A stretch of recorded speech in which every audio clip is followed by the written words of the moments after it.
Halo teman-teman, sekarang kalian sedang menonton video presentasi dari kelompok 1 nih. Di video kali ini kita akan membahas topik yang menarik dan sering banget ditanyain, yaitu pidana dan pemidanaan.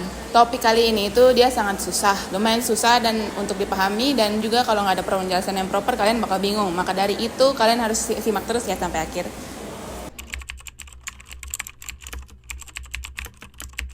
Pidana adalah hukuman atau sanksi yang dijatuhkan oleh pengadilan kepada seseorang yang terbukti melakukan tindak pidana kejahatan atau pelanggaran.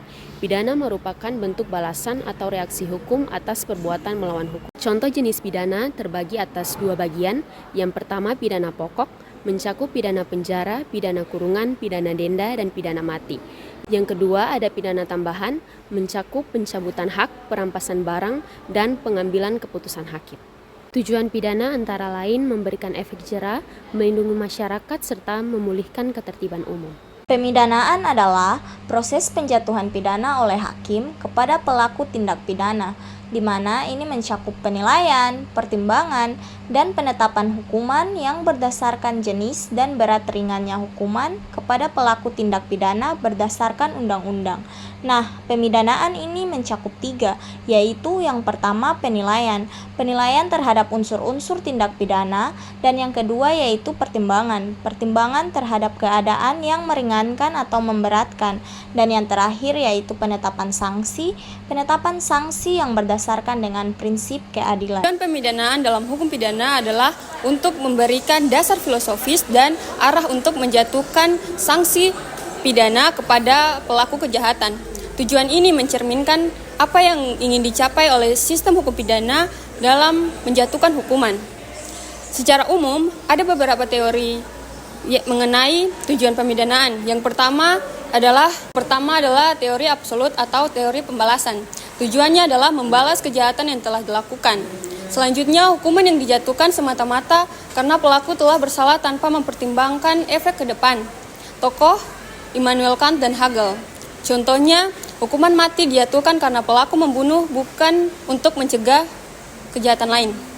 Teori relatif. Teori ini memandang bahwa pemidanaan bukan hanya pembalasan, tetapi bertujuan untuk melindungi masyarakat dan mencegah kejahatan di masa depan. Terbagi menjadi 3 subteori, yaitu teori pertama, teori preventif umum. Tujuannya memberi peringatan kepada masyarakat luas agar tidak melakukan kejahatan atau efek jera umum. Yang kedua, teori preventif khusus, bertujuan untuk mencegah pelaku yang sama melakukan kejahatan lagi atau efek jera terhadap individu pelaku. Yang ketiga, teori rehabilitasi, tujuannya untuk memperbaiki atau memidana pelaku agar dapat kembali ke masyarakat sebagai warga yang taat hukum. Teori gabungan atau integratif merupakan gabungan dari teori pencegahan dan pembalasan. Pemidanaan dilakukan untuk mencegah kejahatan, membalas kejahatan, dan merehabilitasi para pelaku. Ini adalah teori sudah banyak dipakai di sistem hukum modern, termasuk Indonesia loh. Yang harus kita ketahui secara seksama, hukum pidana Indonesia yang merujuk pada KUHP atau Kitab Undang-Undang Hukum Pidana, jenis-jenis dari pidana sendiri terbagi menjadi 2 kelompok utama, yaitu yang pertama terdapat pidana pokok. Nah, pidana pokok ini merupakan jenis pidana utama yang harus dijatuhkan oleh hakim kepada terdakwa jika terbukti bersalah. Hal ini diatur di dalam pasal 10 KUHP. Terdapat juga jenis-jenis dari pidana pokok ini, di mana yang pertama yaitu pidana mati. Nah, pidana mati ini merupakan hukuman terberat yang dijatuhkan kepada kejahatan-kejahatan atau pelanggaran-pelanggaran tertentu yang dianggap berat. Kemudian yang kedua terdapat pidana penjara, di mana hal ini menyebabkan terpidana kehilangan kebebasannya untuk waktu-waktu tertentu. Kemudian juga ada pidana kurungan, di mana merupakan bentuk hukuman yang lebih ringan daripada penjara yang dikhususkan untuk pelanggaran-pelanggaran yang lebih ringan. Kemudian terdapat pidana denda, di mana terpidana diwajibkan untuk membayar sejumlah uang kepada negara. Kemudian yang terakhir terdapat pidana tutupan. Nah, pidana tutupan ini dahulunya digunakan untuk pelanggaran-pelanggaran politik, namun sudah tidak digunakan lagi karena sudah dihapus dengan Undang-Undang Nomor 20 Tahun 1946. Yang kedua, ada pidana tambahan.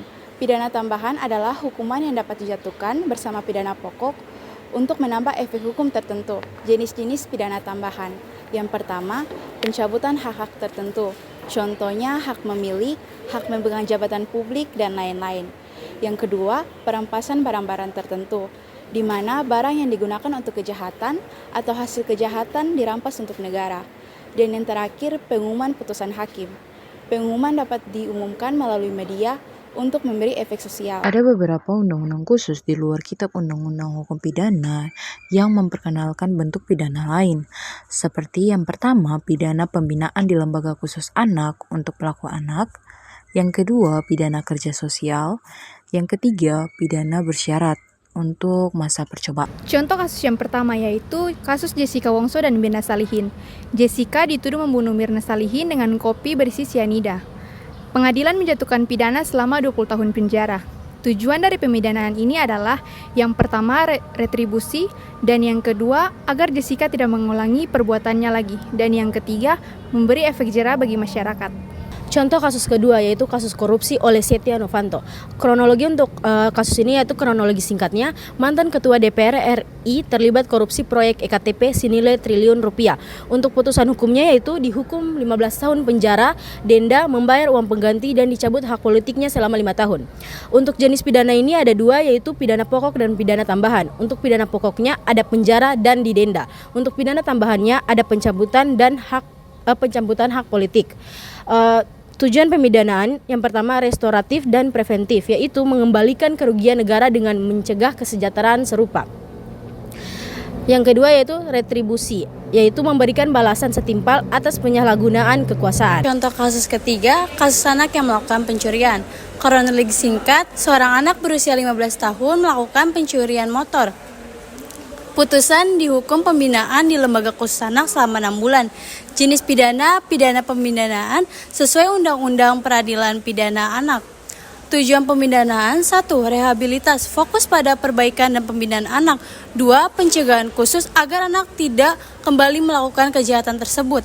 Berikut adalah 6 contoh kasus pidana dalam kehidupan sehari-hari yang akan dijelaskan secara singkat mengenai perbuatan, aturan hukum, serta bentuk pidana yang dapat dijatuhkan. Yang pertama adalah pencurian di pasar. Kasus tersebut di mana seorang pedagang kehilangan dompet yang diambil oleh pencopet saat pasar ramai. Pasal yang dilanggar adalah pasal 362 KUHP pencurian. Jenis pidana tersebut dapat dipenjara maksimal 5 tahun penjara. Pemidanaan, hakim dapat menjatuhkan hukuman penjara 1-3 tahun penjara tergantung mengenai jenis barang dan keadaan pelaku. Penganiayaan di sekolah. Kasus: seorang siswa memukul temannya hingga luka saat berkelahi di sekolah. Pasal yang dilanggar, pasal 351 KUHP penganiayaan. Jenis pidana: penjara maksimal 2 tahun 8 bulan jika luka ringan. Pembinaan: jika pelaku masih di bawah umur, bisa dikenakan pidana pembinaan di LPKA, Lembaga Pembinaan Khusus Anak. Penyebaran hoaks di WhatsApp. Contoh kasus, seseorang menyebarkan berita palsu soal penculikan anak yang meresahkan warga. Pasal yang dilanggar Undang-Undang ITE pasal 28 ayat 1 dan pasal 45A. Jenis pidana: penjara maksimal 6 tahun atau denda maksimal 1 miliar. Untuk contoh yang keempat yaitu kecelakaan lalu lintas akibat ugal-ugalan. Di kasus ini terdapat pengemudi mobil yang menabrak sepeda motor akibat ngebut di jalanan yang padat. Pasal yang didapat yaitu pasal 310 ayat 3 Undang-Undang Lalu Lintas dan Angkutan Jalan. Untuk jenis pidananya berada di pada maksimal 5 tahun atau dan denda paling maksimal 10 juta. Kasus yang kelima yaitu KDRT. Kasusnya seorang suami memukul istrinya karena cekcok rumah tangga. Pasal yang dilanggar yaitu Undang-Undang Nomor 23 Tahun 2004 tentang KDRT. Jenis pidana yaitu penjara maksimal 5 tahun dan denda maksimal 15 juta. Vandalisme atau merusak fasilitas umum. Contoh nyata kasus vandalisme yaitu remaja yang mencoret-coret dinding halte dan merusak bangku taman. Hal yang terjadi tersebut telah melanggar pasal 406 KUHP tentang perusakan barang dan dipidana penjara maksimal 2 tahun 8 bulan. Dan pemidanaan yang dikenakan yaitu hukuman penjara, denda, kerja sosial yang sesuai dengan aturan daerah dan usia pelaku.